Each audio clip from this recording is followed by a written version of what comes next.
Bonjour à tous et à toutes. Moi, c'est Germaine Alidé Azopota. Je suis enseignante de PCT. J'interviens au cours secondaire. Aujourd'hui, nous allons parler de l'induction électromagnétique. Mais avant, il me plaît de rappeler, quoique déjà connu de tous, les gestes barrières contre le Covid-19. Il faut donc se laver régulièrement les mains à l'eau et au savon, rester chez soi, mais en cas d'extrême nécessité, ne jamais oublier de porter le masque et enfin, respecter les mesures de distanciation sociale de moins 1 mètre.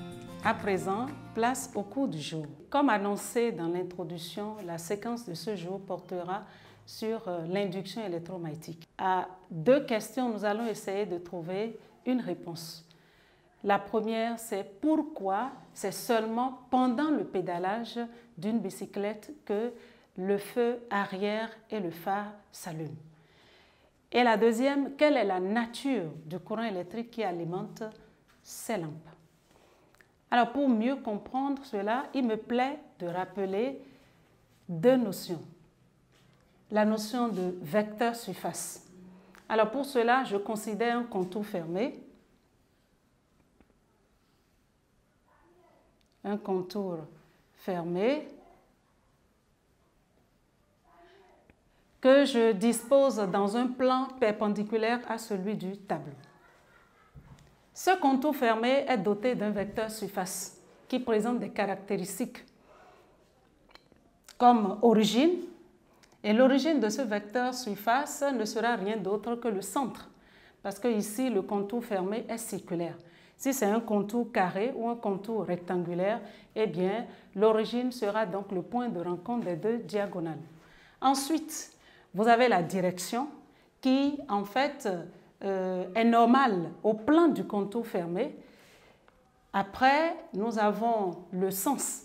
Le sens, pour le représenter, il faut se donner une orientation arbitraire. Alors ici, je voudrais choisir comme orientation celle-ci. Et à partir de cette orientation, je vais appliquer la règle du bonhomme d'Ampère ou la règle de la main droite. Et donc pour cela, je vais empoigner le contour fermé dans le sens de l'orientation choisie. Et donc vous voyez le pouce dirigé vers le haut qui indique alors le sens du vecteur surface. Alors je peux représenter ce vecteur surface,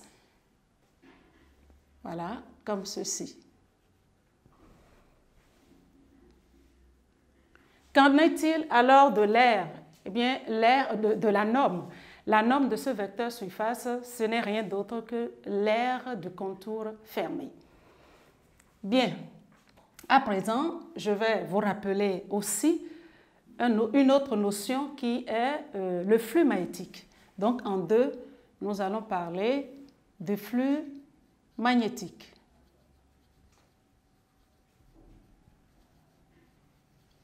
Voilà, flux magnétique. Qu'est-ce que c'est? En fait, pour comprendre la notion de flux magnétique, il faut reconsidérer le contour fermé de tout à l'heure. Et imaginer que ce contour fermé se retrouve dans un espace champ magnétique. Cet espace champ magnétique peut être créé par un aimant. Il peut être également créé par un courant électrique qui circule à travers un circuit. Eh bien, si je reviens là sur ce contour fermé et que je plonge, n'est-ce pas, dans un champ magnétique, donc le contour fermé, il est là.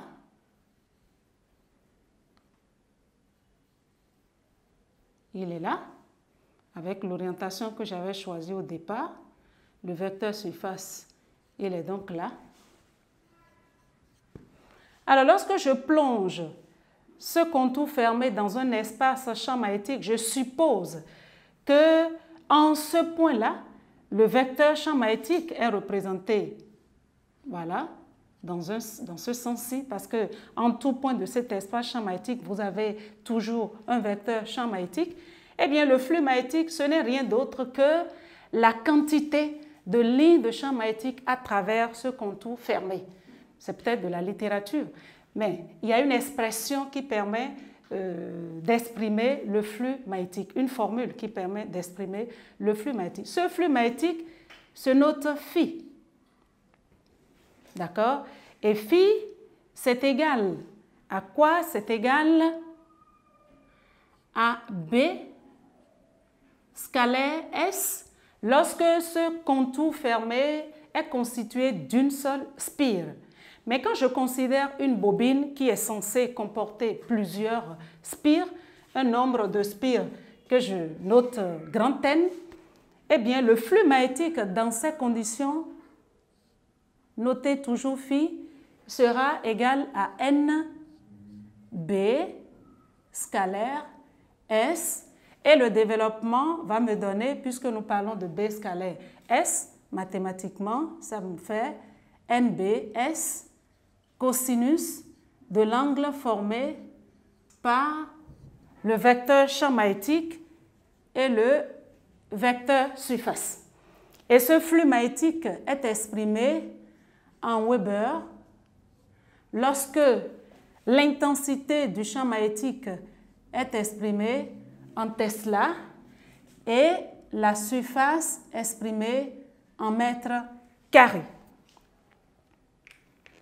J'espère que c'est clair pour vous. Eh bien, à présent, nous allons parler de l'induction électromagnétique. En 3, on va parler de l'induction électromagnétique. Induction électromagnétique. Bien. Pour comprendre ce phénomène d'induction électromagnétique, je voudrais considérer un aimant. Un aimant qui est naturellement une source de champ magnétique avec son pôle nord ici et le pôle sud à ce niveau-là. Et je dispose également d'une bobine que je représente comme ceci. Une bobine qui est reliée à un galvanomètre. Un galvanomètre qui représente un ampèremètre qui détecte une faible intensité de courant électrique. Bien, pour mieux comprendre ce phénomène d'induction électromagnétique, je voudrais attirer votre attention sur l'expression du flux magnétique.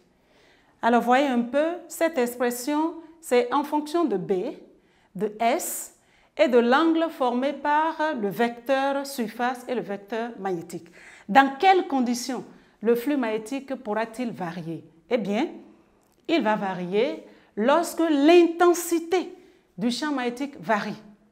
Donc, si l'intensité du champ magnétique varie, le flux magnétique va varier. Si l'aire du contour varie, eh bien, le flux magnétique va varier aussi.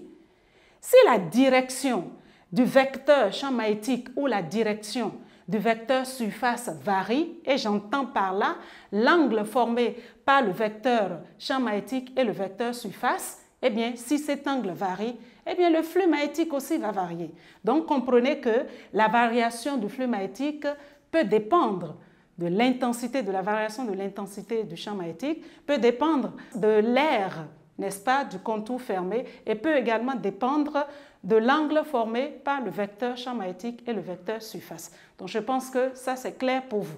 Avançons donc un peu. Eh bien, c'est une expérience qui nous permet de mettre en évidence le phénomène d'induction électromagnétique. Alors, nous savons très bien que l'aimant est une source de champ magnétique. Et donc, autour de l'aimant, dans l'environnement de l'aimant, il y a un espace champ magnétique. Et on sait également que les lignes de champ magnétique entrent par le pôle sud et sortent par le pôle nord. Donc, l'orientation de ces lignes de champ magnétique nous permet, n'est-ce pas, de connaître le sens du champ magnétique. On peut donc comprendre que si le sud est là, le nord est à ce niveau, eh bien, en considérant ce point, par exemple, eh bien, à ce niveau, vous avez un vecteur champ magnétique qui sera dirigé comme ça. Et qu'est-ce qui va se passer? Ce qui va se passer, c'est que nous allons déplacer l'aimant, on va rapprocher l'aimant de la bobine. Alors, lorsqu'on rapproche l'aimant de la bobine, on fait un constat. On constate simplement que l'aiguille du galvanomètre dévie. Cela est dû à quoi? Si l'aiguille d'un ampèremètre dévie, ça veut dire qu'il y a la présence d'un courant électrique dans le contour fermé. Et lorsqu'on déplace aussi, on maintient l'aimant fixe et on déplace la bobine vers l'aimant, on fait le même constat. L'aiguille dévie toujours dans le même sens. Par contre, lorsqu'on éloigne l'aimant de la bobine, on constate également que l'aiguille dévie, mais dans le sens contraire. Ça veut dire que le même phénomène est observé pendant le déplacement soit de l'aimant ou soit de la bobine. Mais autre chose qu'on remarque, lorsqu'on immobilise l'aimant et la bobine, eh bien, l'aiguille du galvanomètre revient à zéro. Ça veut dire que le phénomène est observé lorsqu'il y a déplacement de l'aimant ou de la bobine. Cet état de choses met en évidence le phénomène d'induction électromagnétique. Et cet aimant-là, qui crée le champ magnétique, est appelé l'inducteur. Le circuit dans lequel on détecte la présence de ce courant est appelé un circuit induit ou l'induit tout simplement. Et le courant qui est détecté pendant ce déplacement-là est appelé courant induit. Alors, il faut aussi dire que c'est parce que justement, pendant ce déplacement, il est observé ou il se crée, ou je dirais plutôt que le circuit devient le siège d'une force électromagnétique, électromotrice autant pour moi, électromotrice induite, et que cette force électromotrice induite se manifeste par un courant induit parce que justement le circuit est fermé que nous notons la déviation du courant. Donc voilà un peu ce que nous pouvons dire à propos de l'induction électromagnétique. Mais il faut également avouer que lorsque le circuit n'est pas fermé, eh bien la force électromotrice induite se manifeste par une tension au bord du circuit. Alors maintenant, nous allons nous intéresser à la force électromotrice pour aller un peu plus vite. À la force électromotrice, 4, donc force électromotrice induite. Alors cette force électromotrice que nous notons E, d'accord, est obtenue à partir de la loi de Faraday. E, c'est égal à moins d de phi sur dt. Vous comprenez donc que tant que le flux magnétique ne va pas varier, eh bien, on ne pourra pas avoir E parce que la dérivée d'une constante par rapport au temps, cette variable par rapport au temps, c'est égal à 0. Donc, à chaque fois que le flux magnétique varie, il y a forcément apparition de la force électromotrice. Cette force électromotrice plutôt, qui est exprimée en volts, et le flux magnétique qui est toujours en Weber. Le sens du courant, eh bien le sens du courant qui est créé, le sens du courant induit est tel que par ses effets électromagnétiques, il s'oppose à la force, à la cause qui lui a donné naissance. Bon, là nous allons revenir un peu plus là-dessus dans une application à la fin.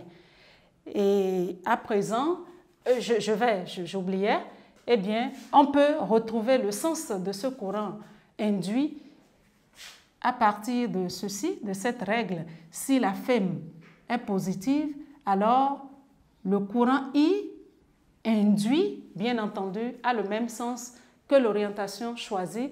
Mais si E est inférieur à 0, eh bien, le courant induit I a le sens contraire à l'orientation qu'on s'est choisie au départ.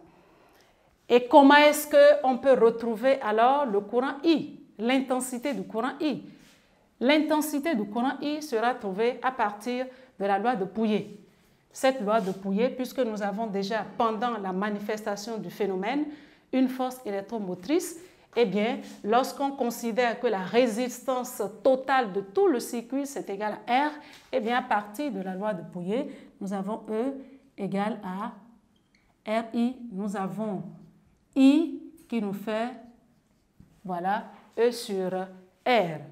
Et vous comprenez, si déjà E, c'est égal à moins D de phi sur dt, eh bien, I va nous donner moins 1 sur R dérivé de phi par rapport au temps. Voilà donc l'expression de l'intensité.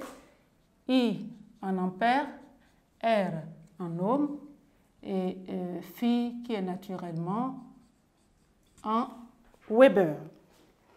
Alors, nous allons revenir au problème posé. Le problème posé, c'est de comprendre pourquoi c'est seulement pendant le pédalage de la bicyclette que les lampes s'allument. Je voudrais rappeler que au niveau d'une bicyclette, il y a toujours un alternateur. Un alternateur qu'on appelle communément la dynamo, qui possède deux éléments importants, à savoir la bobine, qui est le stator, et l'aimant, qui est le rotor. Pourquoi on l'appelle rotor? C'est parce que l'aimant est solidaire au galet, et lorsque le galet se met à tourner, eh bien l'aimant qui lui est solidaire aussi tourne. Donc, puisque le galet est toujours positionné sur le flanc du pneu, eh bien, lorsque on commence par pédaler, eh bien, ce mouvement de rotation entraîne celui du galet. Et quand le galet se met à tourner, l'aimant tourne. Et quand l'aimant tourne à l'intérieur de la bobine, eh bien, lorsque je reviens ici, l'aimant tourne à l'intérieur de la bobine. J'ai donc le flux qui fait NB, comme je l'ai dit précédemment, BS. Et quand je considère, voilà, j'ai l'aimant quelque part ici. J'ai donc, je suppose, que le vecteur surface, selon l'orientation que j'ai choisie, comme ça, a ce sens, avec le pôle sud qui est peut-être quelque part là, le pôle nord qui est là, on se rend compte que le champ magnétique créé aura ce sens. Donc, quand je fais un schéma beaucoup plus simplifié, vous allez avoir le vecteur surface qui est là. Vous avez le champ magnétique qui est quelque part ici. Mais je voudrais surprendre cet ensemble à un instant où le galet se met en mouvement. Alors, si le galet se met en mouvement, étant donné que le champ magnétique a cette direction, quand le galet se met en mouvement et l'aimant aussi en mouvement, on comprend que le champ magnétique va voir sa direction changer. Cela va créer un angle entre le vecteur surface et le vecteur champ magnétique. Du coup, un angle que j'ai bien envie de noter, θ. Voilà, je prends ceci par exemple. Ça me fait NB, S, cosinus θ. Alors, à supposer que le déplacement du cycliste est uniforme, donc le mouvement de rotation du galet est un mouvement de rotation uniforme, on peut comprendre que θ, en cinématique bien entendu, je considère que le mouvement de rotation, la vitesse de rotation c'est oméga, eh bien θ, pour rappeler une notion cinématique, sera égal à oméga t plus θ0.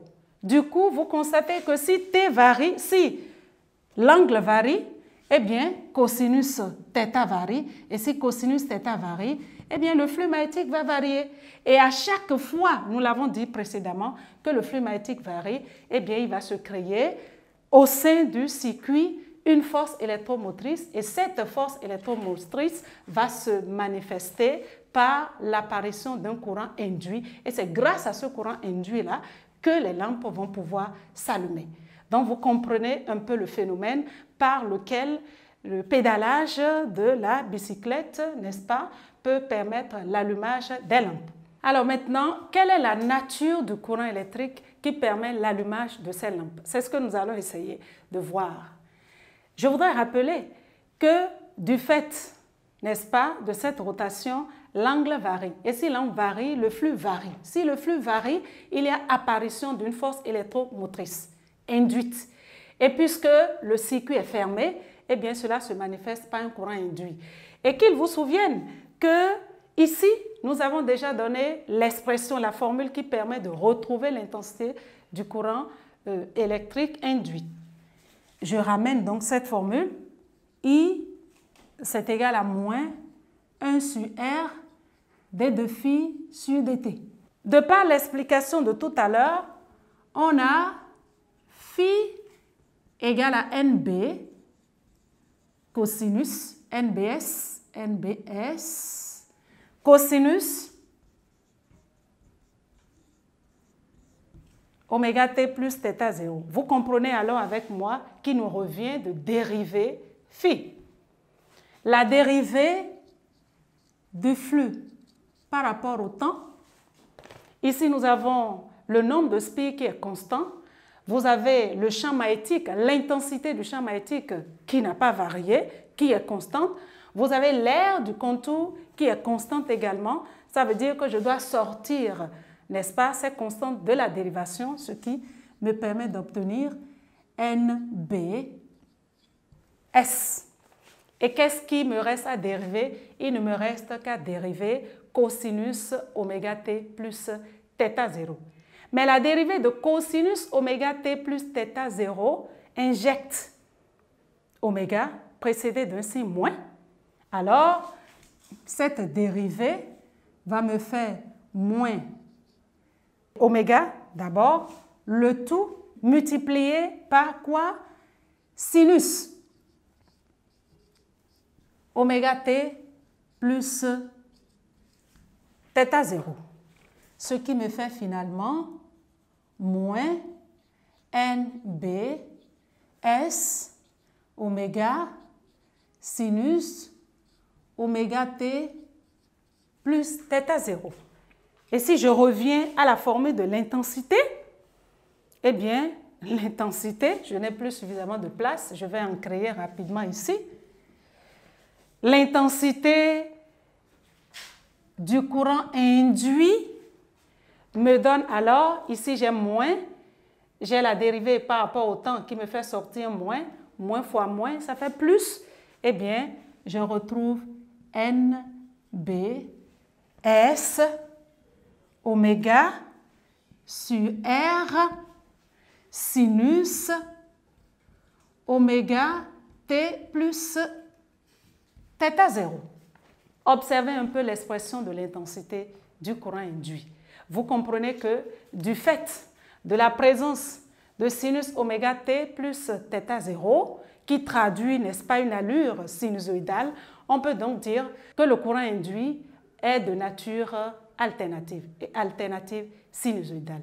Voilà un peu comment on peut expliquer, n'est-ce pas, la nature du courant électrique qui permet l'allumage des lampes électriques. Nous voici donc à la fin de cette séquence de cours que je vous remercie d'avoir suivi. J'espère que ce cours vous aura été très utile. Je vous invite encore une fois à respecter les règles de sécurité sanitaire contre le Covid-19. Je vous donne rendez-vous très bientôt pour un autre cours. Merci beaucoup.